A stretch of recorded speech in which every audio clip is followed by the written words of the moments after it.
تو یہ پیارے آقا صلی اللہ علیہ وسلم کو کتنا پیارا انداز ہے، اللہ تعالیٰ نے جو خطاب کیا ہے، اے چادر میں لپٹنے والے۔ ایک مفسر کہتے ہیں ربک یعلم انک ستترک نومک، آپ کا رب جانتا ہے کہ آپ اپنی نیند کو قربان کر دیں گے۔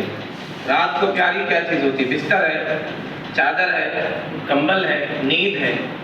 تو یہ انداز، اللہ نے یہ انداز اختیار کیا، یا ایھا المزمل، اے چادر میں لپٹنے والے۔ انتہا زمان الراحہ، راحت کا زمانہ چلا گیا۔ انتہا زمان النوم، نیند کا زمانہ چلا گیا۔ انتہا زمان الغفلہ، غفلت کا زمانہ چلا گیا۔ کھڑے ہو جائیے، قیام کریے۔ تو مومن کی زندگی دو قیام کے درمیان ہونی چاہیے۔ الداعیۃ بین قیامین، ایک داعی، ایک مسلمان، اس کی زندگی دو قیام، دو اسٹینڈ، دو کھڑا ہونا، ایک رات کا کھڑا ہونا، ایک دن کا کھڑا ہونا۔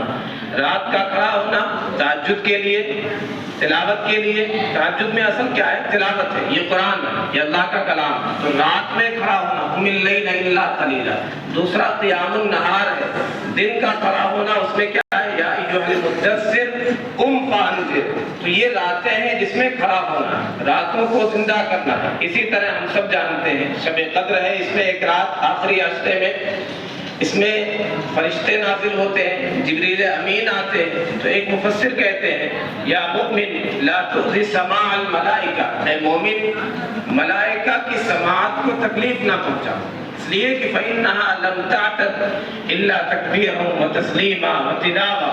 ملائکہ تکبیر سننے کے عادی ہیں، سلام سننے کے عادی ہیں، تسبیح سننے کے عادی ہیں، تلاوت سننے کے عادی ہیں۔ ملائکہ آپ کے گانے باجے، میوزک، ان سب چیزوں کے عادی نہیں، آپ کے خراٹوں کے بھی عادی نہیں۔ یہ وہ راتیں ہیں فرشتوں کے نزول کی راتیں، فرشتے اترتے ہیں۔ اس لیے ہم یہ طے کریں کہ ہم اپنی زندگی دو قیام کے درمیان گزاریں گے۔ فرشتے آئیں، جبریل امین آئیں، ہم غفلت میں سوتے رہیں، قیام نہ کریں، تلاوت نہ کریں، یا ایسی حرکتیں کریں موبائل میں کہ انہیں تکلیف ہو، جبریل امین کو تکلیف پہنچائیں، فرشتوں کو تکلیف پہنچائیں۔